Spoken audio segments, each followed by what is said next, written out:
Pagdating ng araw at di na tayo kids. Pagdating ng space. Okay, may Voltes 5 laser sword ka pero may Voltes 5 Lego action figure po ako. Tingnan mo, may joints pati. Pwede rin maka-volt out. Ito pong una yung Volt Cruiser. Ikalawa yung Volt Bomber, may joints din to. Meron ako pating Volt Panzer. Pero it's just ito na may V. Tapos ito po yung Volt Frigate na pero hindi ko nilagay dito. So, okay lang.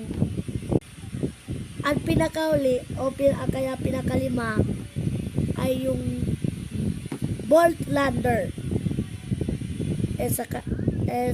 Alam mo kasi naka-split in half. Pwede na itong tanggalin sa multi-builders tapos tapos yung Dinosaur Ranger